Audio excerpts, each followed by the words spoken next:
We've passed on all we know. 1,000 generations live in you now. But this is your fight. Father's lightsaber. This is the weapon of a Jedi Knight. Not as clumsy or random as a blaster.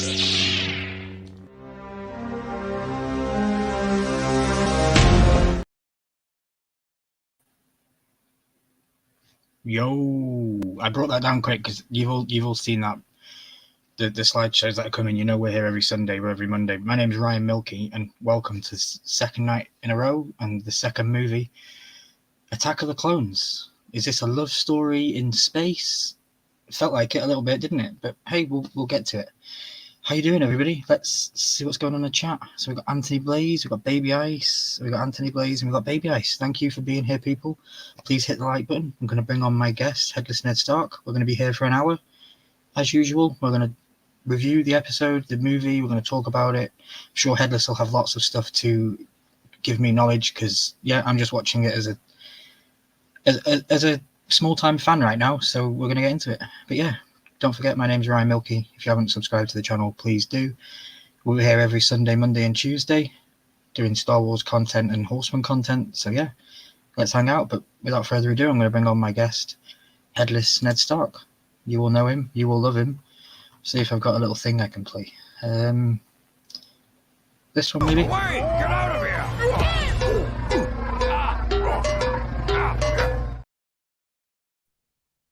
Exactly. Headless Ned Stark. That's exactly right. Look at Jar Jar causing more pain to my boy Qui-Gon. Unbelievable. Even in the video game, he causes us pain. But you know what, Ryan Milkey? He does not cause us pain in episode 2. He hardly says anything, does he? He just stands there like. And you know, and we'll get to it. But like toward the end of the movie, he he makes that big decision for Padme because she's not there. And I think that's where the old Darth Jar Jar, like that's where that whole theory comes. Because honestly, if he doesn't step into that role and give Palpatine the overwhelming power to create that clone army, which obviously it was all his idea anyways.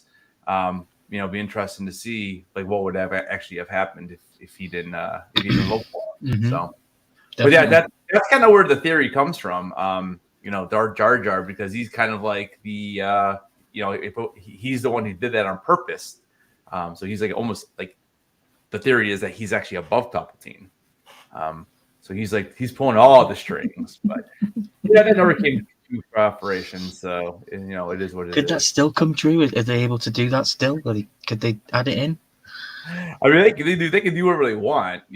I mean, heck. If they're going to continue the series, with episode 10, I mean, Palpatine, I hope is dead at this point. He's died like 16 times, but maybe they bring back Jar Jar in episode 10 as the villain, and that actually I'd be all right for that.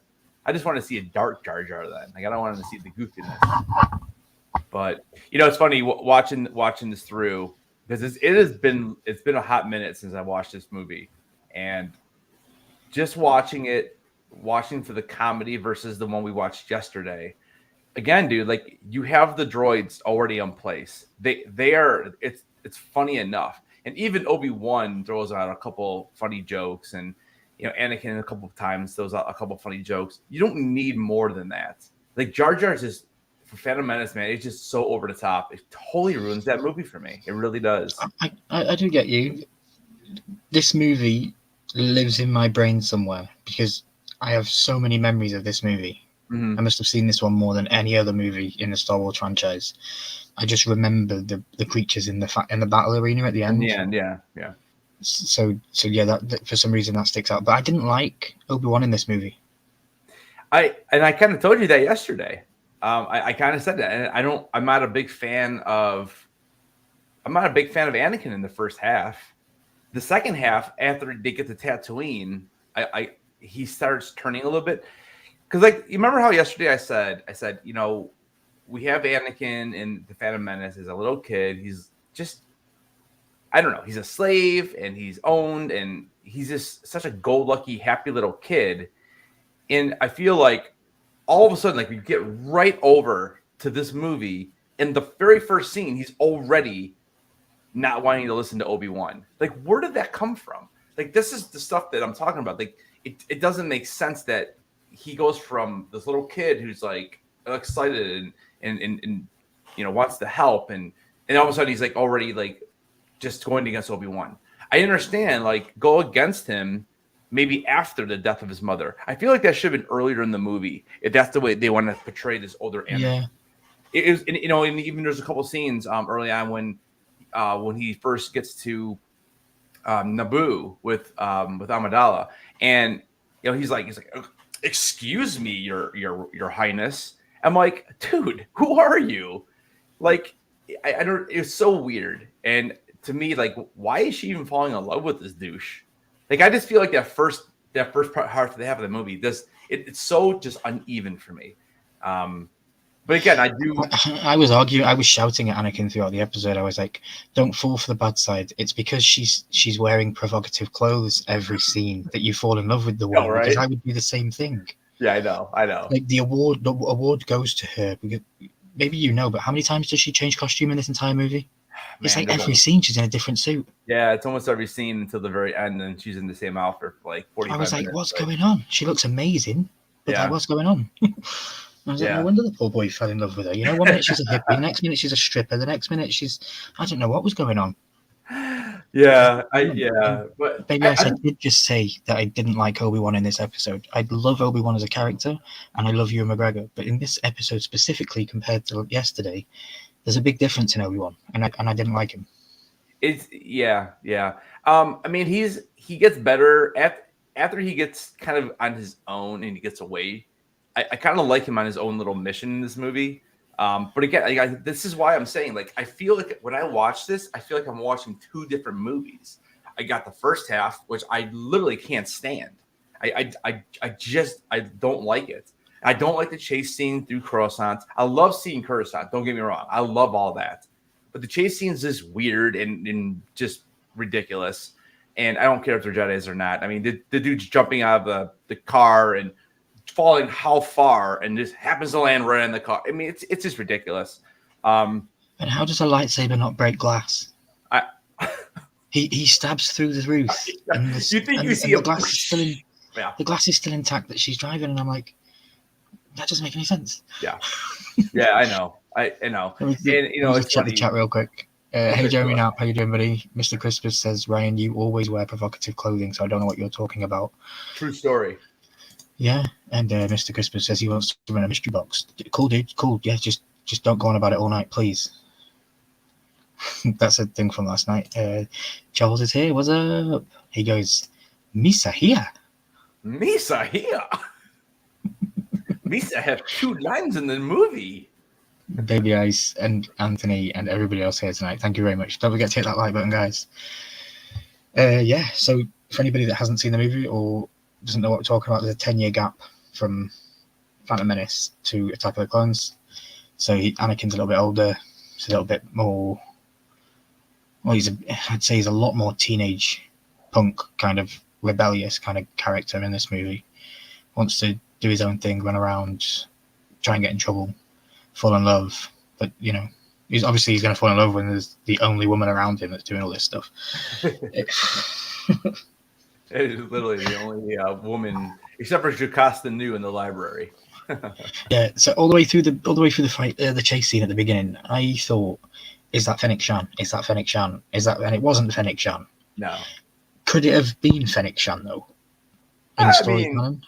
Yeah, but she ends up getting killed because Jango doesn't want her to spill any beans or whatever. Yeah. I mean, yeah.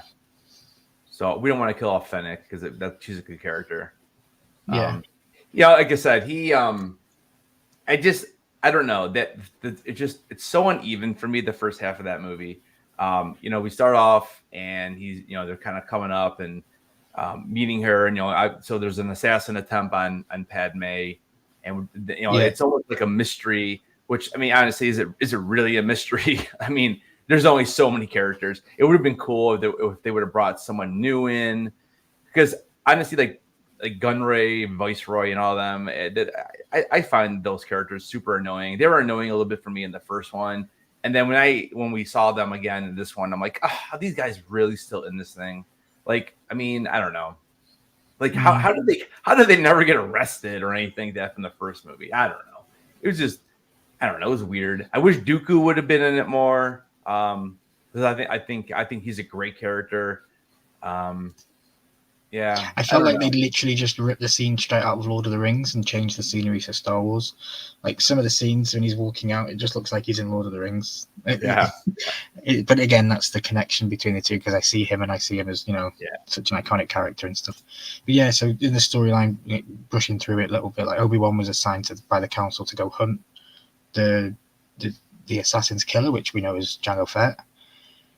And yeah, Anakin continues his task to protect the senator. Where else do we go from here? Basically, Obi-Wan goes to a mysterious planet called Camino. He finds out that through intelligent research and asking the lady in the library about the missing planet, we found out that this planet had been deleted from the archives by some mysterious strange person who I don't know the name. Do we get given a name? Is it Master Cypher Diaz that deleted it? I mean, I think that's who they first think, but I mean, we end up finding out that it's later on in the story. For Tyrannus, which is Count Dooku, because he turned from the Jedi to a Sith. Okay, so it was Count Dooku who deleted the files. Yeah. Interesting. Have I jumped forward too far here, or are we pretty much? I mean, we can just talk about it. I mean, the beginning is just, it's so much having to do with finding that assassin, and it takes like literally like 35-40 minutes of the first part of the movie. One of my biggest issues with this film is that I love long Star Wars movies, but this movie, there's almost too much. Like, it's too much dragging on some of these scenes. Like that opening scene with them flying through Coruscant and everything. And I can understand what George is trying to do here. He's trying to show off the city. Everyone's been wondering about this place. This was a big city in the first movie, but we don't get to see much of it. So I think this was his way to kind of show exactly what's going on there. But them going through, the skies, I would rather have seen more on the ground than in the speeders. Like, I don't know. I don't know. It's just so long and drawn out, and he finds out, the dart. He goes to that, was it Jester or whatever his name is? I'm not really a crazy fan of that guy either. Oh, the four-armed dude. Yeah. Yeah, I saw that and I thought I would get your thoughts on it, because obviously Jar Jar was the first ever fully animated character. Mm-hmm. And then we get to the next movie and we have this new dude. I'm guessing he was fully animated too. Yeah. Him. So should you not like him either? I mean, it's just weird. Like, he does that little grin at the end of the conversation, and you're like, wait, is he a good guy or a bad guy? Is he actually telling him the truth? It's just odd. And now we find out like he's really not important because he's never in any other movie. So I just thought it was a weird character. Like, I remember the first couple of times I saw it, I'm like, why is he like grinning like that? And I don't know if it's just the CGI or, and he knows about the dart so easily like that. That's convenient, I guess. But I don't know. I mean, it was fine. Mm-hmm. And then go ahead. No, go ahead, man. I was just going to ask you a question. I had a late question submitted yesterday for yesterday's talks, because one of my UK people came in and asked a question. Mm-hmm. So Lee Tilsdale from the UK said it's about what's his name? Darth Maul. He says, why create such a good villain only to kill him straight away? That was his question. So yeah, we kind of touched upon it yesterday. Like, I just feel like they, the real villain is Sidious, and how he gets frozen to his power and all of that, which we see the beginning of in Phantom Menace, and then we really get to see it in this movie. And, it's funny too, because Palpatine's not really in Attack of the Clones. He's not in there nearly as much as the Phantom Menace. He's really only got a couple scenes.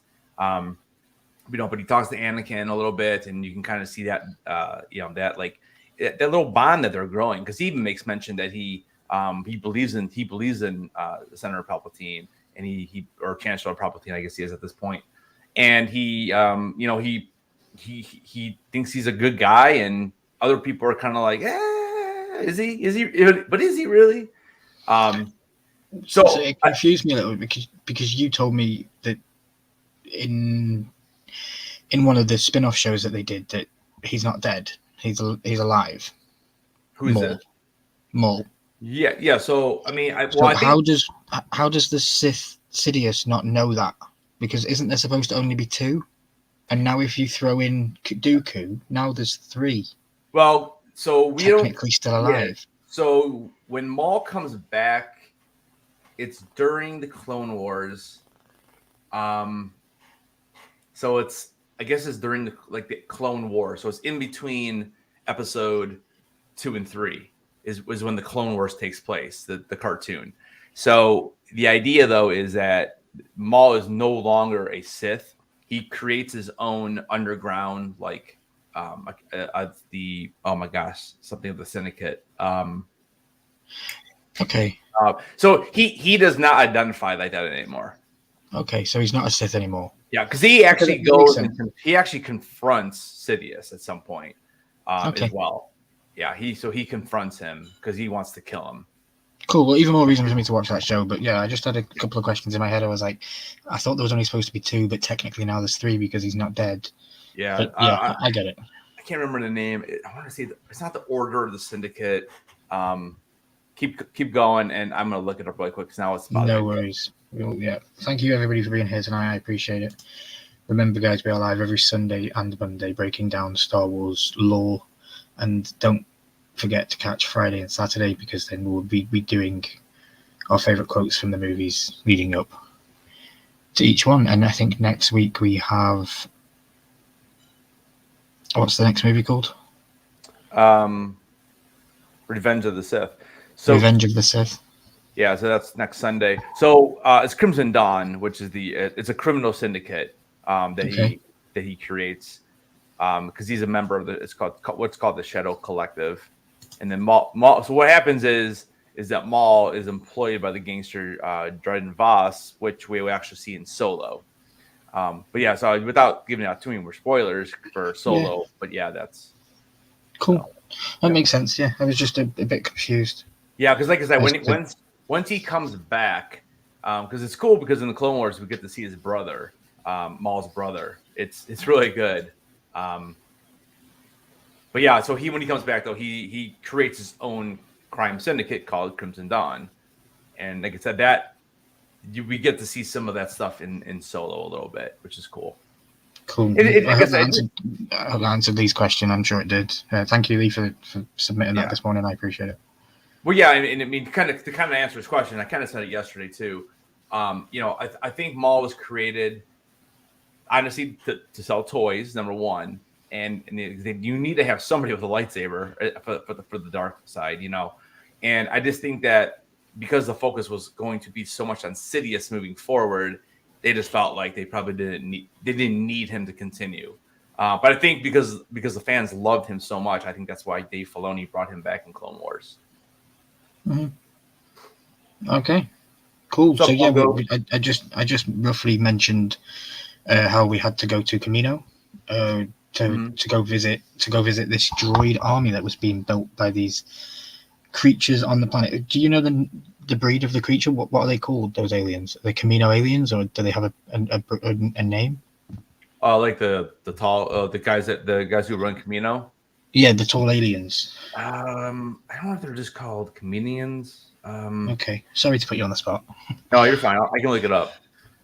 No worries. Well, yeah. So we get there anyway, and the aliens greet Obi-Wan very, very nicely. It seems he's welcomed there. He's allowed in, and they answer his questions that he's got. And yeah, we find out that there's a whole giant clone army being built, and they have been made and requested by a Jedi called Cypher Diaz. Well, we find out through the storyline that Cypher Diaz actually turned to the dark side, I believe, and he's now dead. Is that correct? So Cypher Diaz, it's funny. I don't know if we ever actually find out who he is. Is it just a pseudonym name for one of the Sith? Yeah, like the way I look at it is so if you look up Cypher DS here, I'm on Wikipedia. I knew this question would come up, and so Cypher DS, so he is actually a Jedi Master. So, and in the movie they say that he died 10 years before, which would have been during Phantom Menace. Correct. So he died right around the end or during. And then what it says is, let's see, around the time of the invasion of Naboo, Supreme Chancellor Valorian requested Cypher DS to conduct negotiations with the Pike Syndicate. And it's funny because in the Pike Syndicate stuff, that's all it has to do with that with Kenobi. The Pike Syndicate is we see the Pikes in Kenobi. In Kenobi, correct. But then it says, however, Lord Darth Tyrannus, who is Count Dooku, who was Cypher DS' friend and master, betrayed him by hurrying the Pikes, and they basically targeted his. So basically, to make a long story short, Dooku ended up having the Pikes shoot down his ship, and this is how Cypher DS died. So the only thing I can think of and theorize about that is that because Cypher DS is the one who put the order in. I don't know who told him to do this. I don't know if it's ever been mentioned, possibly in a comic. That I don't know. But basically, Sidious found out about this, so he sent Dooku, who then sent the Pikes to kill Cypher DS, so then they could kind of take over that clone army, which obviously the clones eventually become the stormtroopers, or at least that group. I mean, and I know one of the questions that you were asking me were, are stormtroopers clones? The answer is no, they're not. After the clones in Order 66 all happen, because once we get into Solo, the Empire, what they decided to do is they just found people who wanted to join their side, basically, and train them, and that's who the stormtroopers are. So stormtroopers are not clones. That's totally different. But this is like the first step toward the stormtroopers. But again, the reason why they made the clones and why Sidious wanted the power to have all these people is because they put those chips in their heads. So when he executed Order 66 in Revenge of the Sith, they are all under his control, and that's why it was clones. But again, eventually it ends up not being clones and ends up just being people who want to join their side. So they should have been clones, because then that would have explained their awful accuracy. Well, the clones actually have a little better accuracy. At least it kills. The clones do, yeah, but the stormtroopers don't, and they're real, so it makes bit weird. This is true. Yeah, it's true. Yeah. So we find out that Jango Fett is also the bounty hunter that was the guy that killed this person that they were trying to chase down earlier. He was the one that hired her to do the job and all this stuff, and that's who we were actually talking to in Camino. And Correct. We find out from one of the alien people that he has requested a very significant pay and also a clone of his own, untouched, with no growth accelerations, no nothing. It just wants it pure. And I wonder, what is that, Boba Fett? Yeah, so because he even says his name, Boba. He says, "Get the ship, Boba." So the boy that is Boba Fett that we see. Correct. The little boy is Boba Fett. Okay. And they are called comedians. Comedians, okay. Yeah. But they say that the clone troopers also refer to them as, and I'm going to butcher this, they're also referred to as, I think it's Iwaha Bait. I don't know what that means at all, but I'm just reading what it says. But yeah, they are comedians. So. And we see Slave One in this movie. Heck yeah, man! We finally get to see Slave One in action too, and that's probably one of the best scenes. With those little charges they throw out, and just the sound. Obi-Wan places a homing beacon on it, doesn't he? And then follows it to Geonosis. I think he follows him to Geonosis. Mm-hmm. But then meanwhile, we're going to cut back to the Twilight effect of Star Wars. So bad. And we're going to go back to Anakin and Padme. This is where I melt into my seat. I'm like, oh, I just love the music. The wide shots. The music is really good. It makes you feel something, even though it just doesn't need to be in the movie. Yeah, it's painful. It definitely makes you feel something, So they spend some loads of time together on Naboo. Each each other's company, playfully frolicking around in the fields, and they even kiss. And what I like about it is they're kissing and the music is getting all intense, and then when she stops, the music stops. And it instantly takes you out of that feeling. As soon as she stops kissing him, she's like, I shouldn't have done that. And I'm like, and then I literally say to the show, don't worry, Anakin, you'll be rolling around in 5 minutes, don't worry. Yeah, you're running around in the flowers in 5 minutes. Don't worry about it, bro. You know, Starship, sorry, Mr. Christmas. I need to just, sorry, Mr. Christmas. It's Starship. What's all this slave one talk? Yeah. We don't talk like that. We don't want to get canceled.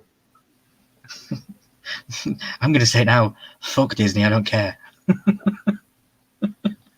You're on my channel now. We can swear over here. That's right. Yeah. So it's funny. Again, rewatching this, and it's really disappointing because I understand this. This is what Star Wars has always done. Even the originals, they always they love to have their little plots going on, and they bounce back and forth between them and keep going back. And there's no problem with that. My problem is that in between, like having that Jango Fett and Obi-Wan Kenobi like fight, they still bounce back. I'm like, dude, can we just finish the action scene? Why do we need to go back to flowers? Like I don't know. It kind of takes me out of that scene a little bit. I don't know. It's like, maybe it's just me, but yeah, everyone instructed him, didn't he, to stay on Naboo, and he disobeys that obstruction, and he starts to get worried about his mother. So he wants to go back to Tatooine, and he takes Padme with him. Goes and sees Otto. Naboo. He ends up having a nightmare, and he tells Padme about it, and then that's when the decision was made to go try to save her. Yeah, and he goes to try to save his mum, and that's pretty sad moment. Pretty powerful. Like again, Duel of Fates when he's driving through and it all turns red, and you can see he's getting angry. And one of my favorite parts in this entire movie is when he's just finished talking with Lars, who was his mother's husband.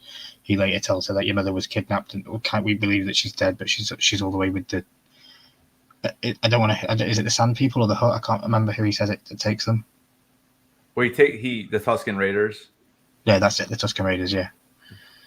He said that for a Tusken Raider they can move quite quietly or something. And then I have one of my favorite scenes is when he's about to go look for his mother and he says goodbye to Padme and he cuddles her, and the silhouette on the rock. It's obvious if you know, but if you don't know, it's quite a cool little Easter egg, And yeah, the silhouette on the rock is fantastic. Anthony Blaze was backstage with me watching the movie, and I was like, look, you can see who that is. Look at that silhouette. I'm not going to say it because I don't want to spoil it for anybody who might not know watching these breakdowns. But yeah, it's really cool. And I think Anthony Blaze was like, I don't see it. And then he had to look again, and he was like, oh, yeah, I see it. So might have been a first thing for him too. Yeah. What the hell do we have here? A Jar Jar Haters Club meeting? Who's Jar Jar? He's barely in the second movie. You might lose a sub this week. Just be careful. You gotta go back and watch the beginning of the stream. I talked all about Jar Jar and the Darth Jar Jar, and so I actually gave Jar Jar a few props in the beginning. Yeah, you did. Yeah. So, just to quickly go through the storyline, we go to Geonosis. We find out that Count Dooku is pretty much leading the bad guys and saying to them, look, this is going to happen. All these things are definitely going to happen. We see a really cool.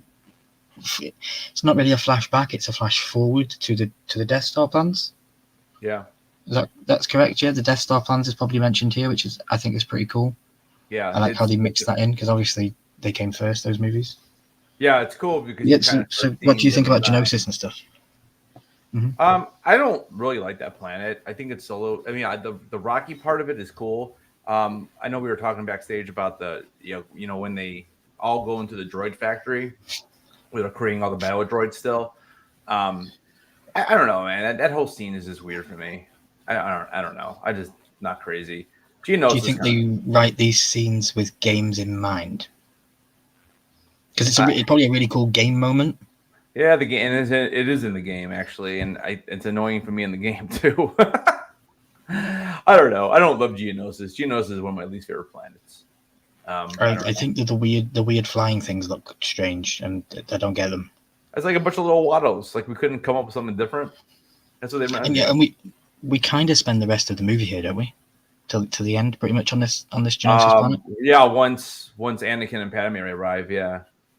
Mm-hmm. Yeah. So obviously, do we get the famous hello there this scene, or is that next movie? That's next movie. Okay, I was waiting for it. This movie, I was like, Yeah, it's next movie. it looks like the same kind of planet. Is it not the same planet? No. Okay, for me, it looked like the same planet. Yeah, no, it did. No, it's not the same. Okay. Yeah. So I want to get your thoughts of Count Dooku. You know what you think about Count Dooku as a character. And Yeah, I as a like Jedi and all that kind of stuff. I like Dooku as a character. I just wish he was in it more. You know, he doesn't really have that much. You know, and then we'll see what happens in the next movie. But like, he really does not have much screen time at all as a character, which I think is a total miss. And I don't know if they were trying to hide the secret of him, but it would have been nice to get more lore on him, because I mean, we had to wait a long time before we got to see Clone Wars with Dooku in it, and then Tales of the Jedi did such a great job with that character, really kind of showing him as younger, and then how he actually became, with Sidious and all that. But I like him. I love his fighting style. The lightsaber is awesome. Yeah, I mean, I think he's a good character. What do you think? Yeah, no, I think he's really good, and he's a massive name, of course. Yeah. And to be in this kind of stuff, he's very regal in his performance. I think, like, I think he pulled off the fight with Yoda, which we'll get to, very well, because it's kind of a mishmash kind of fight, Yeah. But I have questions about that too, because I don't see how it works physically with such a long lightsaber and then such a tiny thing. I don't get how it works, but it must work somehow through your height and size, and Yeah. But like, if you had Yoda with a sword versus what's his name with a sword, Yeah. it would go different, because the reach ability and all this kind of stuff. You know what I mean? Well, yeah. I mean, Yoda's lightsaber is definitely not as long. Mm-hmm. Yeah, because it matches his proportion size, right? Sure. Yeah. But I guess he has to jump around and hop and jump and stuff to get to the shots that he needs. And that's his fighting style. Yeah. Most people don't know how tiny things work, said Umpty. Thank you, Umpty. So yeah, as I was saying, we pretty much spend the rest of the movie on here. Anakin and Padme get to Geonosis, and they quite quickly get captured by Jango Fett and sentenced to death, and they all get sent out into the main arena, and they all get chained up in a line. Because instead of just killing them, we're just going to make them go into this tournament. Mm-hmm. Yeah, they're going to go in a weird tournament. It's like, we're going to make them die without us doing it. Like, just like James Bond movies. Oh, no, don't worry. No, the lava will kill them, or this will kill them, and we don't need to watch. Just like that. Answer the questions, Mr. Bond, or the shark will eat you. We know the shark's not going to eat you. Right. So yeah, they arrive, then we end up getting like an even bigger battle scene. We get introduced to some really cool, I think they're quite cool, some animals, some beasts that come out that are supposed to be dangerous and deadly, and I get it, except for the little puppy dog with the sharp teeth. Like, what's the hell about? Yep. I like the big giant thing with the legs. It reminds me of like Starship Troopers. I don't know if you've seen that film. Starship. Oh yeah, man. Oh yeah. That's a good one. Yeah. Yeah, that reminds me of Starship Troopers. Yeah. A little bit. I enjoyed that, and obviously they're bickering like they do. Anakin and Obi-Wan are bickering, and Anakin's like needing to get out of here and getting rushed, and he goes, "What about Padme?" And they look over, and Padme's already climbing up the thing, unlocked her cuffs, and she's really onto it here. And we have the cool comedic effect with the fighting, and they obviously prevail. They win the day. And yeah, it's a good fight. We then notice that there's loads of Jedis around. There's loads of Jedis here, and we're like, "What's going on?" And it's really the first time we get to see, like a bunch of Jedi actually like fighting like that, because we have yet to see this. So this is kind of like this was a big deal back when this movie dropped. Yeah, because there's a lot of characters. Now I'm guessing that every character that you see on the screen can be named, can be given a. I'm sure somebody out there has all that kind of lore that they'll be able to tell you at a certain point in the movie where you only see the back of somebody's head. They'll be able to tell you who that Jedi is. and stuff like that. But yeah, so Jango Fett notices that there's loads of Jedis, and he decides to put on his jetpack and go down onto the bottom floor, onto the arena floor, to try and fight. And some interesting stuff happens, doesn't it? Do you want to take us through here, if you've got any memory of the scene? So, like, went through the arena fight, you mean? Yeah, pretty much. I know you'll be able to point out the more notable things. Yeah, I mean, so it's almost like each character has their own little monster to fight. So Obi-Wan has the big praying mantis looking guy, and Padme and Anakin are kind of battling that little.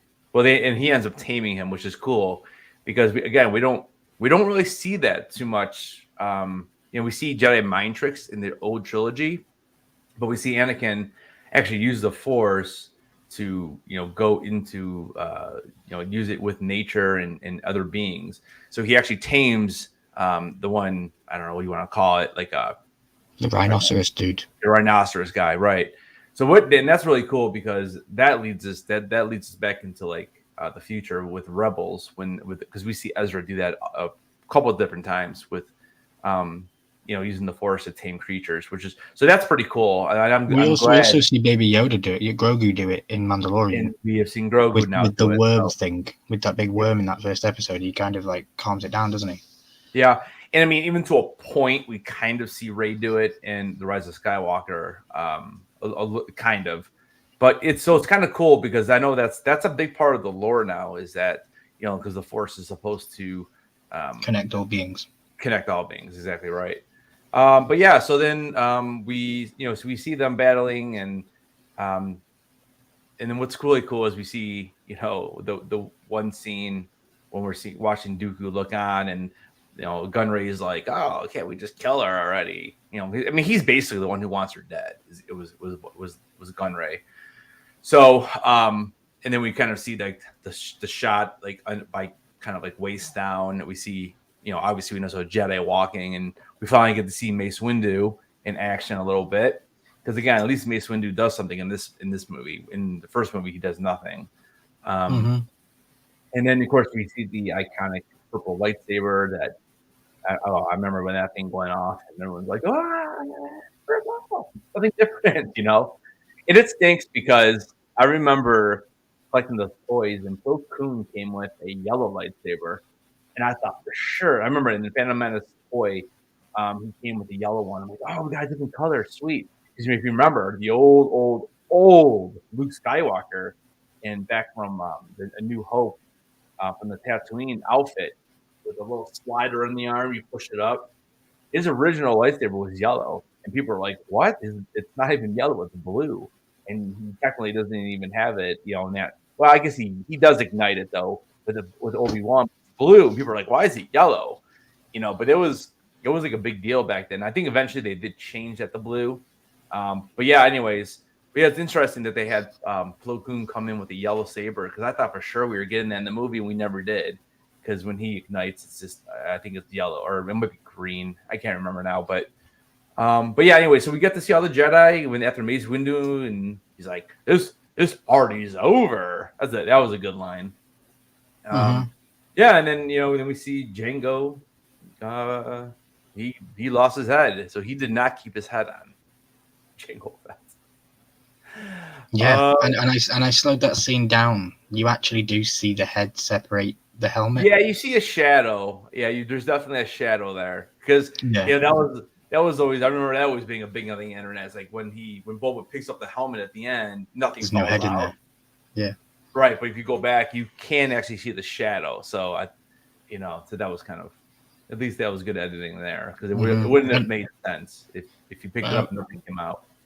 What we're going to do after this live, guys, so stay tuned after this live. I'm going to get Headless to go on YouTube, because I believe in 20 minutes we're going to get a season 3 trailer drop in. Are we going to get that?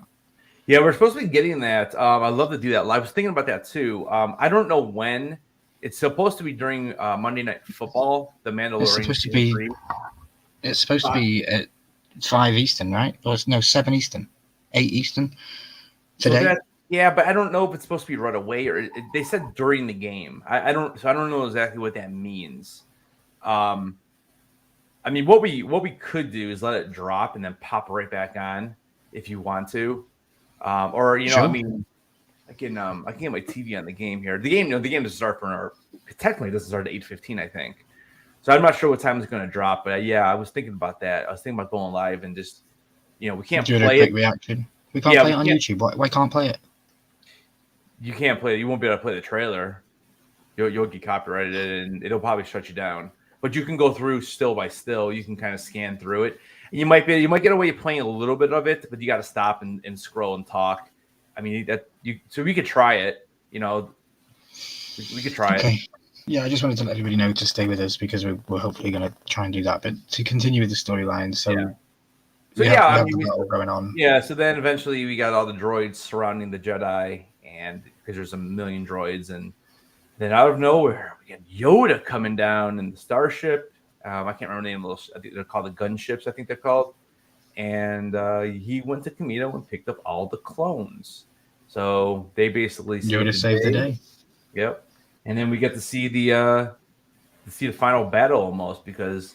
And this is really cool because I do like this, and these are the kind of scenes that I understand why Anakin is angry. Like I said, like in the beginning, he's very arrogant and doesn't want to listen. I just think it's it's just inconsistent with what we knew of Anakin and Phantom Menace. I wish there would have been more of a transition there or something. Again, he's probably supposed to be 18, 17. I guess at this point, if you think he's 10 in the, I guess maybe he's 20. I mean, how old do you think he is in Phantom Menace? 10 years old? I was thinking like 5th grade. That's like 10 or 11. So he might be. I would have said 8, 9, 10. Yeah, I don't think 8. He definitely has more smarts than 8-year-old. 8-year-old, you're talking about like beginning or end of second, beginning a third. I always put him in like 5th grade. So that's like 10 or 11. But so I guess he is like 2021. It's just, I don't know, man. It's just weird the way it is. But when they stop and, they start flying off again, following Dooku, because, Dooku takes off, we see Padme fall. And his first instinct right away is like, oh, we got to go save her. And he forgets about like what the actual mission is. And Obi-Wan has to remind him. See, I wish we would have seen more of that because that right there shows. Because remember, like in another big scene is when his mother does die.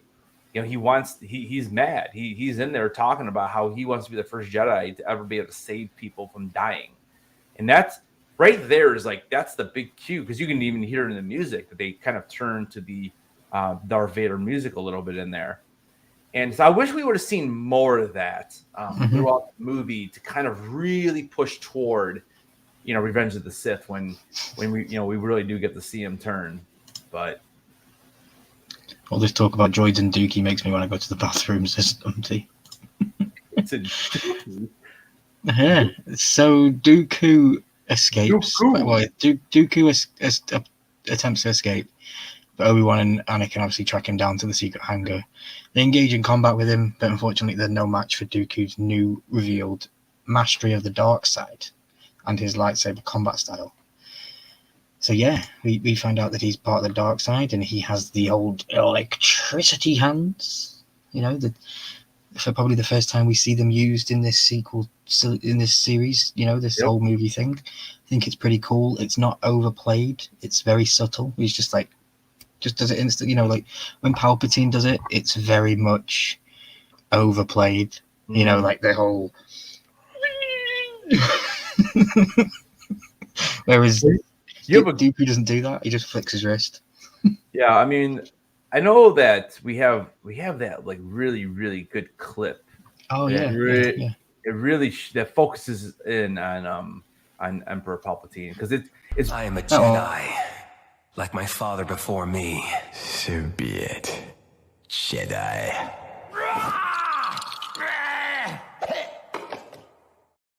Yeah, I mean the strength and the power there is uncanny. So yeah. I'm getting too old for this sort of thing.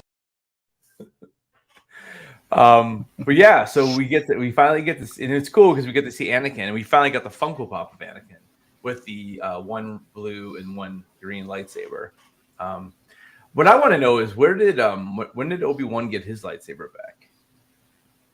That's always a question I've had, because so I'm assuming Dooku took it, but if you're watching the final scene when they're in the arena, two other Jedi's just kind of flick them two lightsabers. So where does Obi-Wan, or maybe does Obi-Wan have to go construct a new one? Because the Obi-Wan like legacy saber is not the one he's holding in that movie. I didn't notice. Yeah, I I noticed always Anakin wondered loses that one when he's flying. Anakin loses one at the beginning when he's flying, and then he loses another one when his arm's trapped in the thing. It gets cut in half. But that's Anakin's saber. I'm talking about Obi-Wan's saber. Because where does Anakin get another one from to fight? Well, we see Anakin, like his arm gets stuck in that trap in the droid factory, and his lightsaber gets damaged. So I'm assuming that that's just repaired at some point. But you're right. I mean, it's really strange because like Obi-Wan was captured. So what did Dooku do with it? And it's not like they didn't defeat Dooku, and he did not have it in the arena because the Jedi throws him with two lightsabers.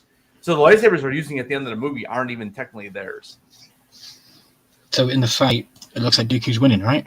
Dooku seems to cut off Anakin's arm, and Anakin's now got no arm and one arm missing, and he falls into the heap of the floor onto the floor on top of Obi-Wan. Mm-hmm. And then we get the infamous scene where I'm like, "Let's go!" Yoda turns up. Yes, we finally get to see Yoda fight. Turns up with his stick, hobbles in, says some Yoda stuff, and then he's like, "Okay, engage battle." Opens his robe, flicks it with the Force to his hand. What's such a cool little move, just to be able to go. Yep.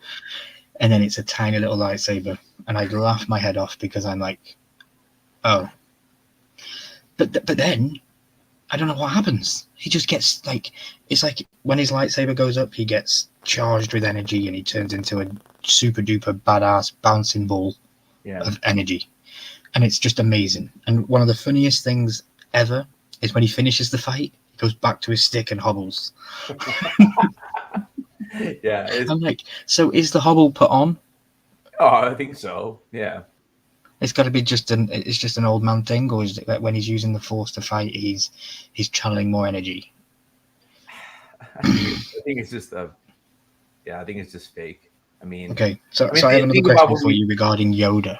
Yeah, I mean, think about when we first met him in Empire Strikes Back. You know, I mean, he's kind of the same thing, very goofy, and then all of a sudden he's like dead serious. And yeah, I mean, it was really cool to see him finally fight because we waited, and I always thought that we'd see him in Phantom Menace, which we didn't.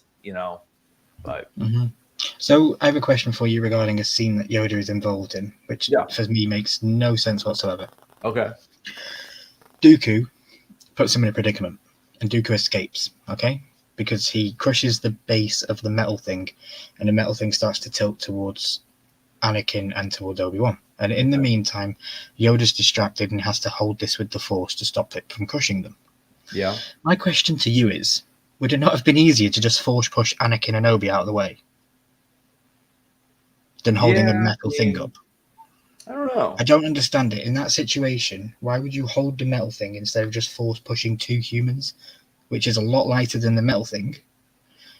You could push the two humans against that boundary wall, and the thing would have fell and it would never have crushed them. And you would have had more time to go get Dooku. I mean, who knows? The only thing I could come up with on that would be that the Force push would take longer. I mean, in any of the video games, when you do the Force moves, some Force moves take longer than others.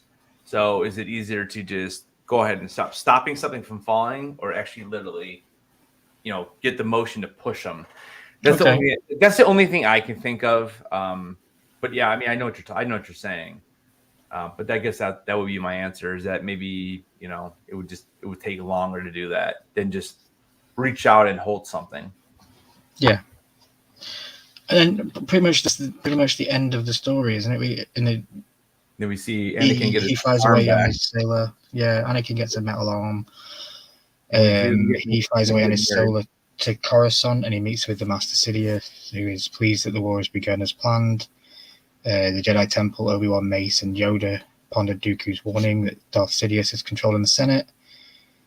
Yoda is hesitant to believe this, stating that the dark side is capable of creating fear and mistrust. He and Windu agree that they should nevertheless closely monitor the Senate. Back on Naboo, Anakin with a new mechanical arm. Padme has a secret wedding, so that they have a secret wedding at the very end. Mm-hmm. EPO and R2D2 as the only witnesses, and whoever the dude was that married them, of course. Yep. So that's against Jedi Order. They're not supposed to be married. Correct.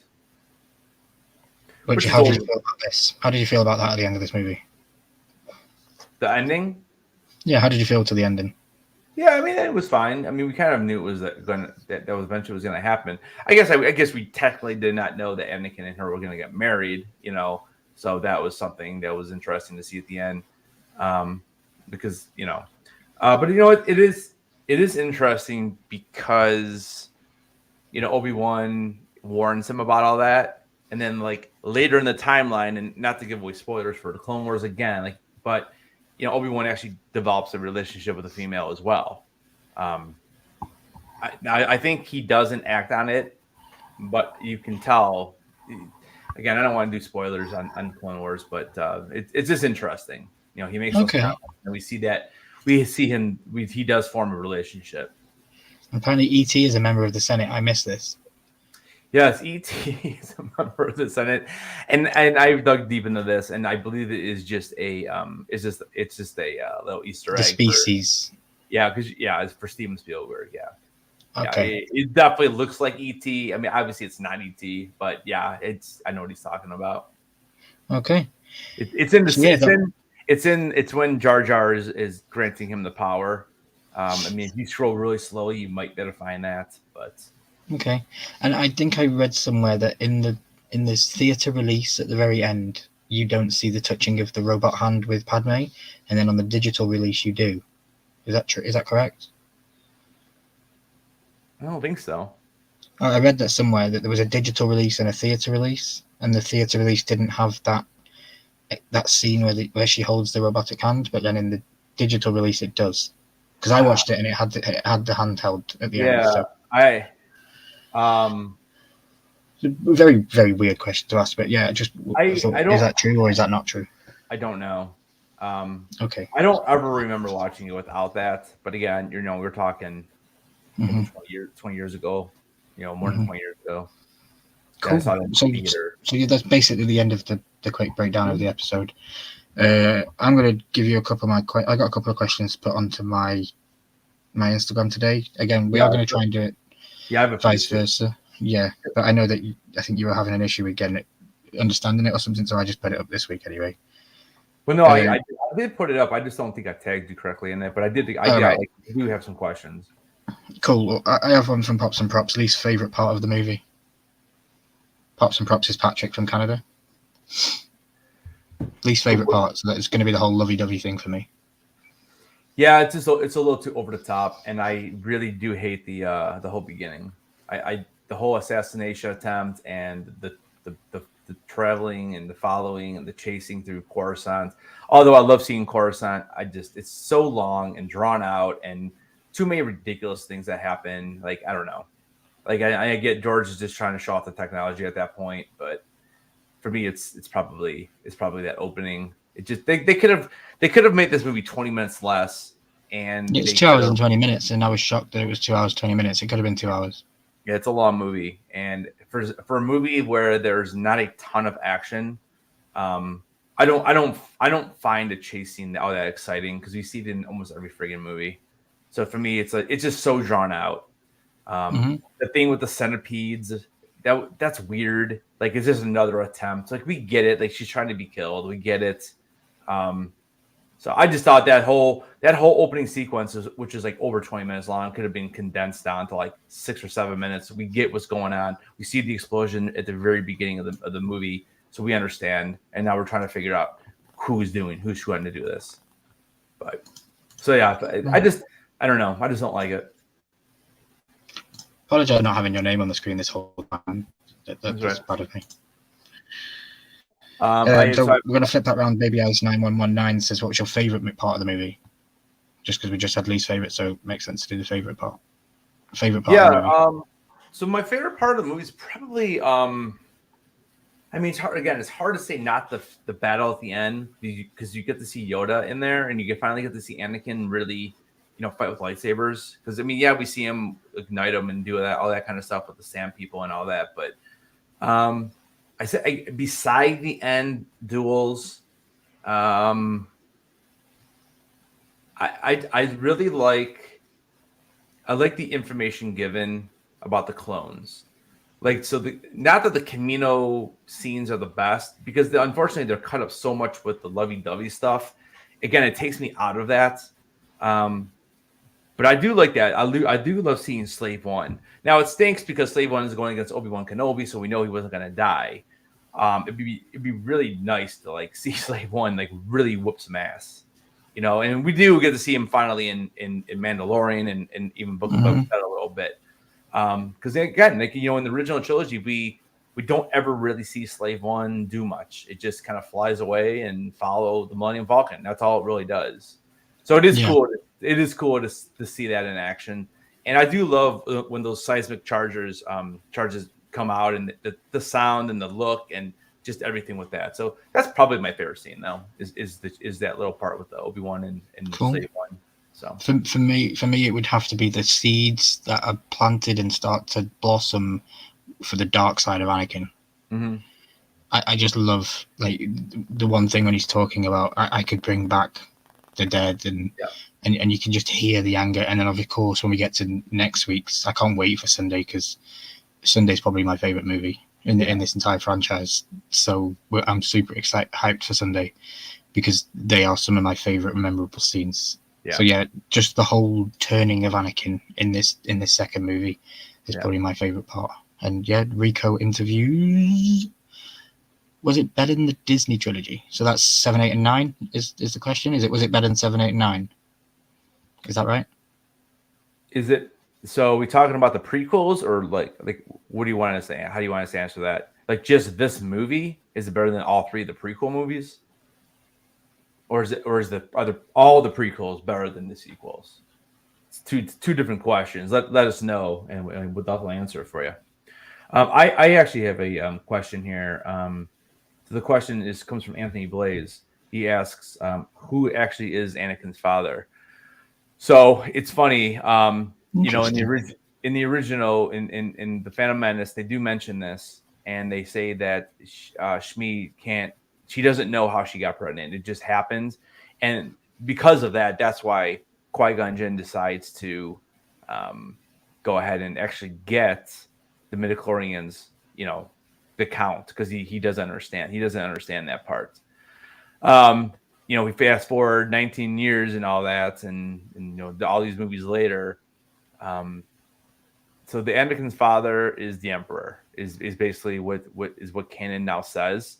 So basically, to give you the short answer, because I mean I could sit here and tell you everything, but basically what happens is so Palpatine manipulated the midichlorians inside of Shmi, and so he's the one who actually wanted to create Anakin Skywalker. And again, that was never said in any movie, in none of the series. This was all created canon in the comics. So okay, interesting. So Palpatine, Darth Sidious, is the father of Anakin because he used Sith magic by manipulating the midichlorians and Shmi Skywalker to have a baby. Okay, that was very force sensitive and powerful. Yeah. So it wasn't conceived in the natural way. Correct. Okay. So Rico answers back and says the prequels. So were the prequels better than the sequels? I would say hands down. Yeah, I agree. 1, 2, and 3 are better than 7, 8, and 9, in my opinion. Is a group, yes. Probably, and for me, is mostly because Revenge of the Sith is such a good movie. Yeah. I mean, The Phantom Menace is, like we talked yesterday, it's a little slow. And there's, I love the pod racing scene. I love the Duel of the Fates scene at the end. But it is very slow. And this movie, again, this movie's for me. The first half, I really don't like it at all, but the second half is really good Star Wars. The first half of the movie until we get to Camino is very slow, even though I do like certain scenes. Again, I feel like Mace Windu is kind of wasted in the first half of the movie. Doesn't do anything, just sits in his chair. Like, and that's half of the prequel trilogy. We see Mace Windu sitting in a chair and just talking to Yoda. He doesn't do anything, and I just think it's a waste of Samuel L. Jackson, to be honest with you. And that was always my biggest. That was always one of my biggest criticisms of the prequels. Is they wasted Samuel L. Jackson. When they had him, instead they decided to put Jar Jar Binks in the first movie for way too much. We already had R2D2. He was already in it. We have C3PO show up. If we need comedy, we got those two characters. We don't need the goofball stuff. And So I noticed, because I know the story and I know what happens to certain characters. Like we were just talking about Mace Windu, and the way he perishes in the next movie is quite a funny one, in my opinion. Did you notice in this episode we kind of get a call forward to that? So he is talking with Yoda in a scene, and then it cuts to a shot of Coruscant, and it shows a ship coming towards a window, and it's holding a big pane glass of window, and it puts it in the second layer. I'm sure that's a call forward to the electricity being, the window being broken, and then they have to go replace it. Yeah, they definitely had that shot in there. Yeah, I noticed it, and I was a bit, I wonder if that's a call forward to the next episode. Yeah, it's very quick, and but yeah, I did. Yeah, you definitely notice it when you've seen all of them. You're like, oh yeah, there's the same room. Yeah. Yeah, so Rico has a good question there. Yeah, thanks for highlighting that. He goes, Milky, one of my fantasy duels that never happened is Yoda versus Darth Vader. Who would you think would happen? Who would win if it did happen, in your opinion? Vader. Stay tuned to my channel tomorrow. I'm actually doing a video on that exact question. And I'm also going to give you guys a bit of knowledge and a bit of back stuff. I have movie duels on my PC. I have the game. So technically, me and Headless can jump into there one day, and we can do Darth Vader versus Yoda.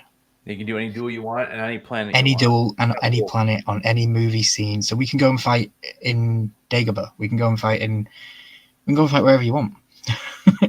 So definitely stay tuned, Rico, because we might be able to make your fantasy duel come true.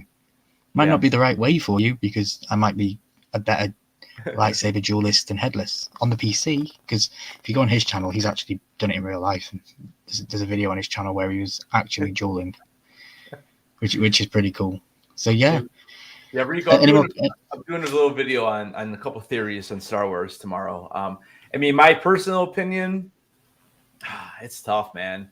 Darth Vader any day, hands down, every single day. Yeah, Darth Vader's the beast. He's the one. So you're saying that Luke would defeat Yoda then too?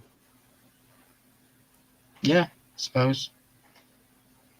But Luke only defeats Anakin because of Vader, because of all the truths that come out, and he's old, and it's always hard. It's always an age-old question with age. Like it's like saying it's when they meet. It's when they meet, how old they are, what they do. It's always saying who's going to win a one-on-one, Michael Jordan or LeBron James. Like you have arguments both ways. The problem is we'll never be able to tell, because they're never going to, the age difference is so dramatic, and they put in different times.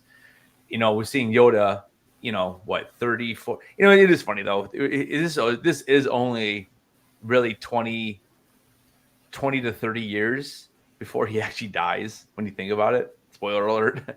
But, and he's flipping around, and then in 30 years, he's like, can't even move. It's kind of interesting when you think of it that way. Like, what happened in 30 years, bro? Yeah. Crazy. I'd probably go Darth Vader at that point. Now, if Yoda battled Anakin like Obi-Wan did, I think Yoda would wipe the floor with him. But I think after all the experience that he has as Darth Vader over the next 20 years or whatever, I think in like if we're in the original trilogy age, it's probably Vader. If it's more in this age, when Yoda is his powers are probably like as high as they're ever going to be, I would say Yoda, because Yoda does give Sidious a good run for his money. In the Yeah, I was going to say that in the next movie, the next fight with Yoda is probably better. Like, I like that fight. Dang, my suspicions are correct. Headless is Jar Jar's daddy. Crazy. So I have another question from Baby Ice on my Instagram poll, guys. Every week, Sunday, Monday, we'll be posting alternately on our stories on IG, and you'll have an opportunity to go over there and put some questions in that we will answer live on stream. Of course, you can ask them in the chat as well if you're here. Yeah, absolutely. But if during the day you think of something or you're rewatching the episode, that's always there for you to be able to send messages in. So Baby Ice did send one, and she said, if you could change anything about this movie, what would it be? Oh, I could change anything? Oh, Yeah. I mean, I kind of said it. I would eliminate a third of the opening act. Like the chase scene with trying to figure out who this eliminate a third of it. Get rid of Dexter Jester. I think that's a useless scene. He could have went to the computer archives and figured out where he got the darts. Again, I think it's just a matter of George wanting to throw another CGI character in there because he was able to, because he masters this technology. But again, I just think it's an unnecessary scene. Yeah, I would take out the whole assembly line stuff in the droid factory. Yeah, the droid factory seems boring, and it serves no purpose to the storyline. Yeah, it's really weird. I mean, it's cool. We could see R2-D2 fly with his jets. That's okay, fine. That was always cool, but like, it's just, and again, it's just, I don't know. It's just long, and just for that part, I feel like they try to have some action, but for me, it actually slows down the movie. Mm-hmm. Yeah. Cool. Have you got any more questions on Instagram? Yeah, I have a couple. So I have a couple from Papa Missouri. So the first one I can answer really quickly. He says, "What exactly is Yoda?" We still don't know. There's nothing in canon that tells us what kind of species. Now I've heard with Grogu that they might finally be releasing this information. So possibly Mando 3, we might get some information, but right now we still don't know what his actual species is. And then he also asks, why didn't we have much Jar Jar? We need more Jar Jar. Yeah, dude. I mean, like I mentioned yesterday, like I just think that the criticism with Jar Jar was so high after the release of that first movie. I think he listened and he's like, yeah, we don't need them because we have the comedy. Think of how many comedic scenes there are with R2-D2 and C-3PO in this movie. Like we didn't need a whole other character to just be comic. Mm-hmm. That's all he is. So I really think that's why. I mean, he does play an important role, and toward the end of the movie with his decision to, take over the powers of is him being the Naboo senator too, and I mean that's a big deal, And if you want to even go further into canon in comics, the reason why we've never really heard of Jar Jar after Revenge of the Sith, because I think in Revenge of the Sith, he's literally in one scene, and I don't even think he talks. He's just there. I believe in the comic books that he actually takes it so hard on himself that he was the reason why that he granted the power to Palpatine, that he actually ends up going and isolating himself, and he's so depressed about it. And I believe that's all canon.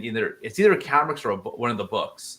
But I remember reading that's what happened. Yeah, I was shocked. I was shocked in the episode because the way it comes to the viewer, it does look like Jar Jar's fault, and it's not Jar Jar's fault. If you go back to the beginning, I believe it's Qui-Gon's fault. But, right, like we talked, right? Yeah, like we talked about last night. I do believe that Qui-Gon maybe started all this, but then when you get to the second movie, Jar Jar makes a very terrible mistake by naming the Senate, and doing the things that he does. Yep. So yeah, I no hate him to you know this, but yeah, he says no. He was supposed to be a Sith Lord. Yeah, I mean George has come out and said stuff like that. Again, it's never really technically been confirmed. And again, there's definitely theories, and I might even have that in my video tomorrow, because I'm definitely going to be doing a video on some of these Star Wars theories from the first 2 episodes. I think I'm gonna try to do this each week and do theories from the 2 videos we break down. So the next day, send out a video kind of talking about some of these theories. Because again, like I was telling you yesterday, like I mean, this is all we did. Like this is literally all we did, because we went so many years without Star Wars. And once this first movie dropped, and then this movie, there's so many different theories. Like we like, oh, who's this like Diaz and all this, and no one really knew. And then you find There out was a 3-year gap, was it? 99 Phantom Menace, 2002 Attack of the Clones. Yeah, so it's 3 years that we just talking about all these theories from Phantom Menace, and then after we got this one, there was a bunch of more stuff because there was so much information about the clones and character names. Like at the time, we didn't really know who Darth Tyrannus was. Like we hear it mentioned one time, but we don't really know that is Dooku. I mean, we end up finding out that's who it is. But then there were so many different names that were name dropped. And like wait, who's this? Who's this? Why is this? Mm-hmm. Definitely. Yeah, so I had one final question from Baby Ice on Instagram, and I want to thank everybody that submitted questions in this week, and definitely stay tuned for next week where we'll have more. Her final question of the night would be, if you could be any droid in this movie, what would it be? If I could be any droid? Yeah. In this movie alone, or any of the Star Wars? If you could be any droid in this movie, so we'll go with the question she asked, but then I'll open it up more broader afterwards. So any in Star Wars. In this one, I'm going to say R2D2. Yeah, I mean that's really the only choice. I have no interest in being a protocol droid, so R2D2 for sure. Yeah. So what about the whole movie franchise? Does it change? Probably not. I mean, BB-8's cool, but BB-8's cool. I like BB-8. Wow. Okay, we'll put a pin in that. Yeah, we'll have that conversation. Yeah, I always like BB-8. I never had a problem with that droid at all.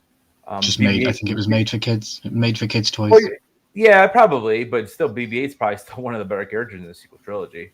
I mean, I don't know. Maybe. I don't like that they gave a lot of screen time away from R2. Like they had R2 already, and he's in the movie. But I understand, they wanted to create new characters. But BB-8, I mean, gosh, BB-8's like the least of the issues in those movies, for me. And is it correct in saying that the actors that both played respective R2D2 and C3PO didn't get along with each other on set? That's what I heard. I've heard that same thing. But again, Anthony Daniels, I've met him twice. The dude is a diva. He doesn't seem like he gets along with anybody. Honestly, Anthony Daniels is C3PO. Correct. Okay. Yeah, Kenny Baker is the one who played R2. But yeah, I did hear that they didn't really get along. But again, I don't. Which is hard to believe because it's such a good chemistry. But you don't really hear him talk. It's just beeps, So. Yeah, that's true. I don't know. I just know that Anthony Daniels he's not the friendliest guy. He's very particular. The group he comes with him when he does signings, he refuses to do certain things, and I don't know.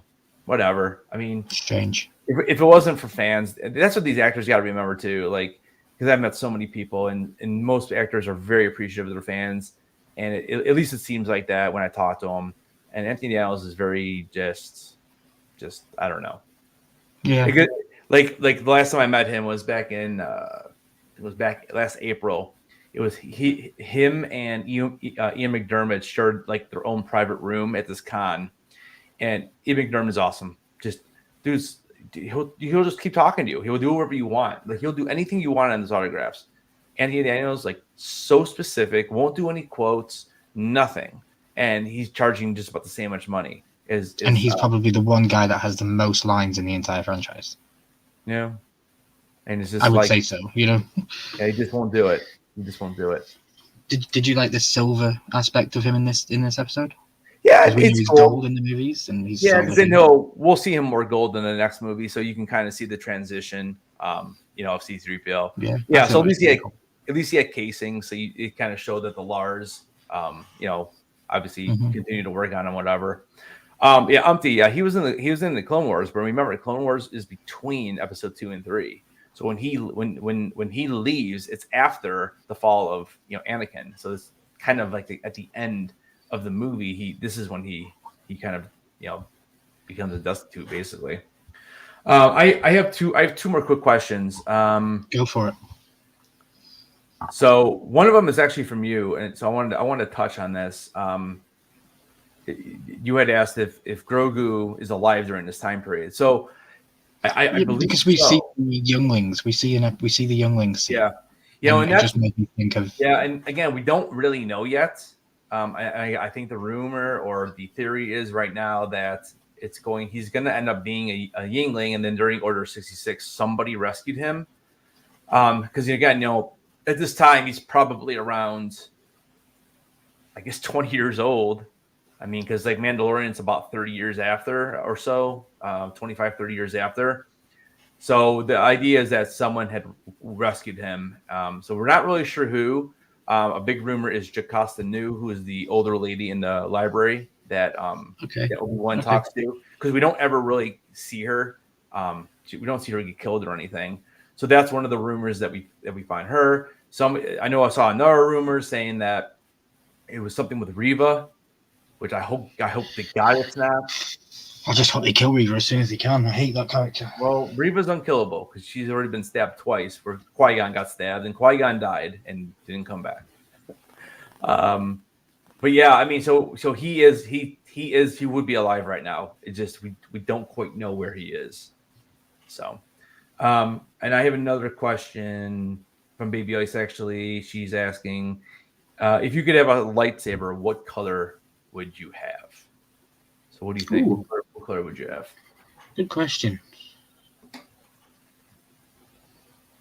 I'd just have a white lightsaber. So like Ahsoka's? Yeah. Just white. Okay. Bright white, like striking white. You know? Yep. Yeah, I've always said, like when I made my lightsaber at Galaxy's Edge, I went purple. And the reason why I went purple is just because of the fact that they didn't have the color I really wanted. And my color would be, although I wear blue all the time and my car is blue and everything else, I think orange is really cool. I think orange is a really cool color. I know it's in, whatchamacallit, it's in Fallen Order. You can make your saber orange. And that's usually what I wield in that game is orange. So I would say orange. Orange. Orange, like the end broadcast button in the top corner up there on StreamYard, like that kind of orange? Oh, God, no. That's ugly. No, bright orange, like bright orange, like orange. Yeah, but a little like more neon than that. Okay, I like that. So like a highlighter, orange highlighter.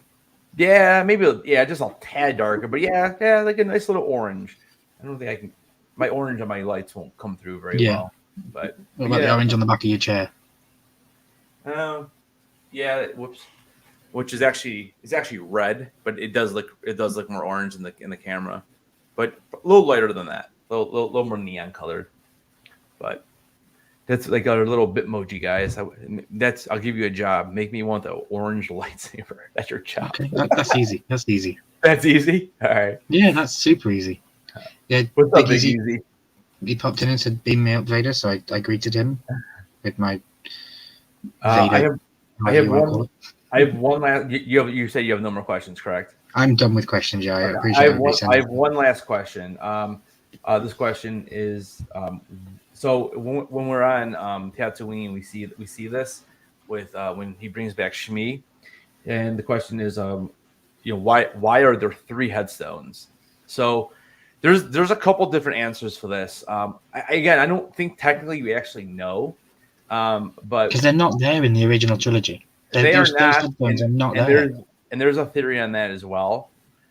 So I believe that obviously one is for Shmi, and then one is probably for Owen's mother, Owen Lars, the younger version of Owen Lars in this movie. So that's what I think. And then the other one you can think of one of 2 ways. You could think of it as just a headstone ready for Cleve, which is the guy, the father, and the sometimes you already prepare your graves and stuff. Now, if you don't like that answer, there is also I don't know if it's comics or a book, and I don't know if anybody in the chat knows. Let me know. But I believe that Cleve it's actually Klieg. I think it's spelled Cliegg or something. But I believe that Klieg actually had a brother. If I'm saying this right, it's Edern or Erdern or something. I think it's EDERN. So I'm not quite sure how you would say that. But that would be another. That's another theory that is his brother. So Big E says it's Anakin's mom, stepfather, and his former wife. Anakin's mom. Yes, we know that. Stepfather. Anakin's stepfather. But she was never married. She married Cleek, right? So that would be Klieg, and his former wife. Yeah, and then so if we're talking about Klieg, that's what I'm saying. It's probably That's the first theory. He's probably made his own grave ready. his right. That yeah, but some people don't like that answer because do they really do that in the Star Wars world like we do? As humans, I don't know. So the other answer would be that he did have a brother. And again, I don't remember if it's a book that it's mentioned or comics, but that's the other theory. And then the theory is why do we not see these in A New Hope? Well, the answer to that question is because Owen probably got rid of the gravestones because he never wanted Luke to find out that, that is technically his, that would be his grandmother, right? His grandmother is buried there. So he just got rid of He says she went to the desert to be with the guy who bought her, and she ended up marrying her, and he ended up marrying her, and he died. Yeah, he did. But like when we see the 3 gravestones, he's not dead yet. We see the 3 gravestones in Attack of the Clones. Yeah, that's why I was a bit confused. Yeah, but yeah, good question. Whoever put that through, thank you very much. And I like Hojo's one here. He goes, "C-3PO is my favorite Doctor from Star Trek." Yeah, he's an important character. Yeah, flies around on that TARDIS that's pulled by reindeers, I think. And he walks around going nanu nanu. That's what he does. Nanu. Doesn't work if he does it like that. He has to do it like that. Yeah, because you got to insert. Yeah. We didn't drop that, we did it. We did 2 breakdowns in 2 nights. We did. Not as daunting as I thought it was going to be. Nah, it's fun to talk about. He says everybody's popping in. Pulled by dragons. What does that mean? Pulled by dragons. What was pulled by dragons? The tombstone. Big Easy, you missed it yesterday. I was asked who my favorite character in Phantom Menace was, and I said it was Watto because he was closest thing to a dragon because he had wings. Yeah. Awesome. But yeah, we're pretty much done. I know we've gone a little bit over than scheduled. We're going to try to keep these to like an hour, but I think Headless went for like 1 hour 15 yesterday, and I'm 1 hour 20 right now, so it's around the same. Yeah, but it's fun to answer people's questions because these. Oh yeah. Again, these are the same questions that I've had like when I watch the movies, and it's just a matter of watching them over and over again. You catch little things each time, and yeah, but it's fun to talk about, and then that's why I'm kind of glad we're doing this because, like I said, leading up to Mando, I'd love to do Rebels or something because it is really good, and I think before Ahsoka, I think it's important to do that. The TARDIS was pulled by dragons. Oh, okay, yeah, that makes sense. Oh yeah, it's pulled by dragons. The TARDIS was pulled by dragons, but that was when Matt Smith was the Doctor. Yep. Of course. Yeah, pulled by Syraxes. And I just want to say, guys, thank you to the 7 people that have been here consistently throughout the night. On my phone right down here now, I have the God of Star Wars Theory on YouTube. And I'm watching him, and he's got 3.3 thousand people in his stream right now. The guy has been on a pause screen for 45 minutes. Hasn't provided any content. I love the guy, and I'm not digging at him. But he hasn't really provided any content for 45 minutes. But yeah, we've been over here, and we've given a detailed breakdown of the movie, and we've hung out, and it's really cool. So I appreciate everybody being here, and thank you very much. I'm literally watching him because I'm waiting for the trailer for Mandalorian. Yeah, I just put the game on, so I think as soon as I see it, I'll go ahead and jump on, and I'll message you if you want to join me, and we awesome. Go through it. So I don't know. I don't know. It might be at halftime. It may be at the end of the first quarter. I don't know when they plan on dropping. I don't think it's been dropped because I haven't had any notification. It's not been dropped. I've just looked on YouTube, and it's not yet. It hasn't been dropped yet. So, yeah, I mean, the chances are they'll wait for the end of the first quarter. If I had to guess, they want people to tune in for the game for a little bit. But yeah, we'll pop back on and talk about it. So, if you're not watching the football game, throw it on in the background and check out the trailer and come talk about it with us. I don't know if it's going to be the same trailer that they dropped at Celebration. I heard it was going to be different. So we'll see. No, I'm looking forward to it. I want to watch it. Yep. Definitely. I was debating whether I should stay away from it or not, but no, I definitely want to watch it and see what we're looking into. Yeah. Before we go, then, so what would you? So yesterday you ranked Phantom Menace as a 6. I was around 6.5. What do you give this one? Chat, let us know what you would rank Attack of the Clones as well. Please do. It's better than the Phantom Menace in ways. I don't think I can go any higher than 7. Okay, so it's me, just a little bit better. Yeah, for me, it's if I had to rank the second half of the movie, it's an 8. The first half of the movie for me is a 2. So when I blend those numbers together, I get a 5. So to be generous, I'll give it a 5.5. But for me, it's one of my least favorite Star Wars movies. Although I did enjoy watching it again because it's been a while. I still can't get over the first half of the movie. It's like the first hour and 10 minutes. It's brutal to watch. It really is. I would rather pick up right when Obi-Wan takes off for Camino, and I have to still go through about 15 minutes of the rolling around the flowers, riding on little animals. It's just somewhat necessary. There's better ways to do that. But I do like the second half of the movie. Again, the droid factory sequence, not a fan of. I would just get rid of that. I would rather them. So you rank Phantom Menace higher?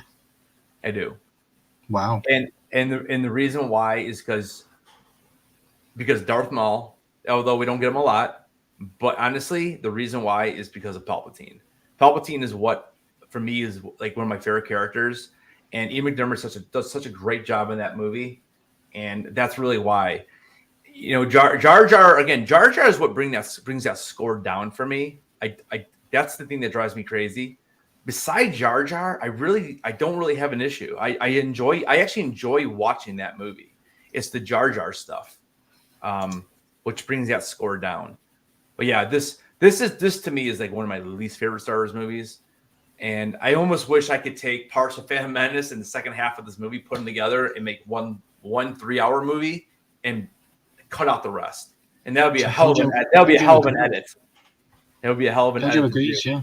He says Phantom is solid 7.5 to 8, and he scored Attack of the Clones 6.5. So he agrees with you. I disagree. I think that this is better than Phantom Menace, purely for the seeds that start to flower for Anakin's dark side path. Right, and again, I just think it's so uneven with where we leave the Anakin character in Phantom Menace, and all of a sudden he's just like some moody teenager. I find it so annoying. And there's like, what's the reason you're like this? We never get told. And that's just the flaw in the 10-year jump. I think the 10-year jump, like we never get to see Anakin as like actually going through training. Like it's just we're assuming it's happened.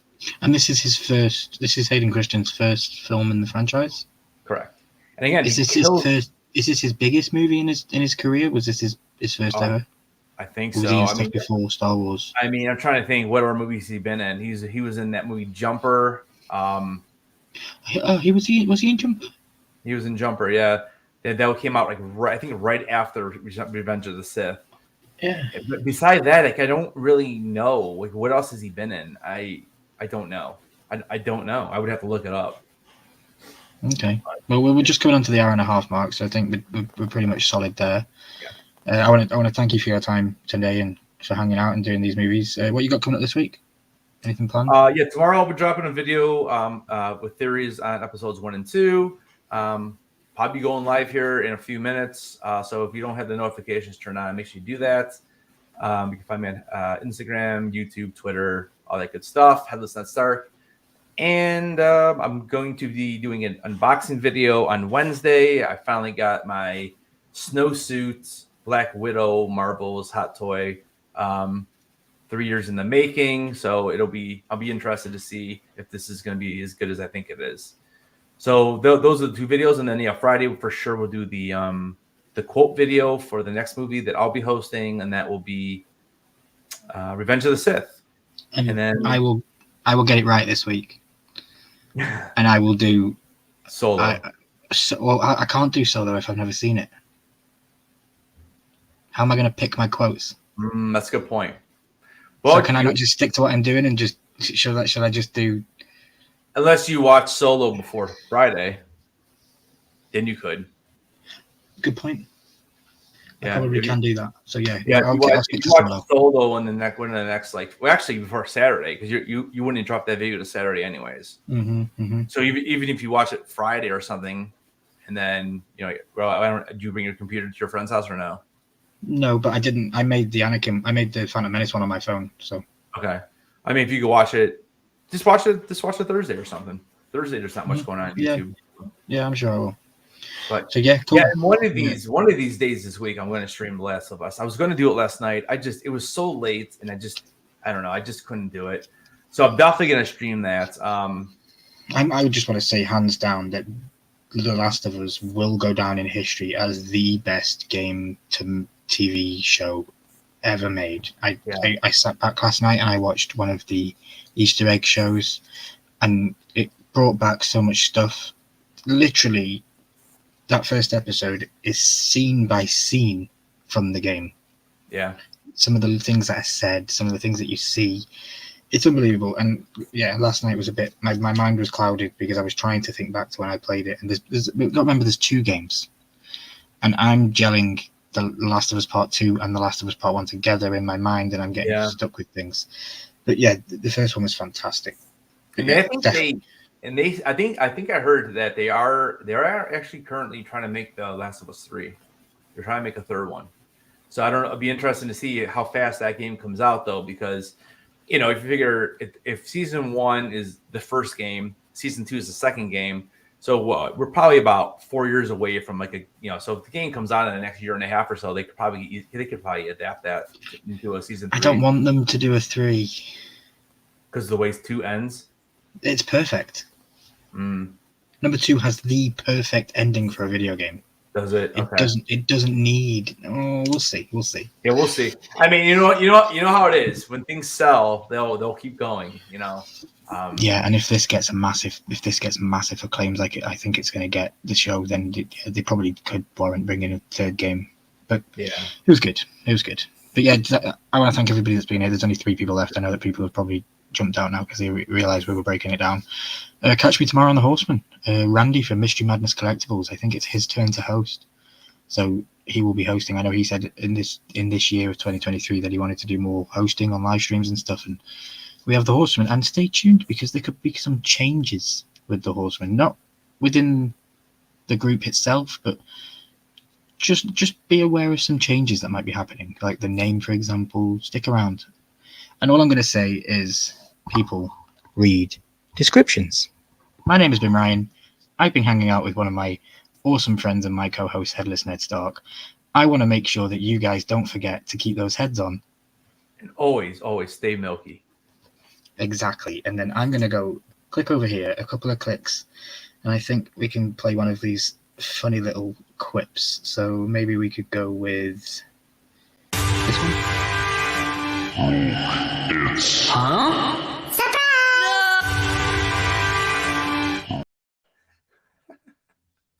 Guys, I love you all. Thank you very much for being here. I will see you tomorrow night on The Horseman, Stable Clips, and on my channel. It's going to be broadcast amongst all of The Horseman channels simultaneously, so you'll never miss it, and you'll always be able to come hang out with us. But yeah, we'll see you later, guys, and we'll see you next Sunday at 7 o'clock Eastern. Yep. Bye, guys. See you guys. Thanks.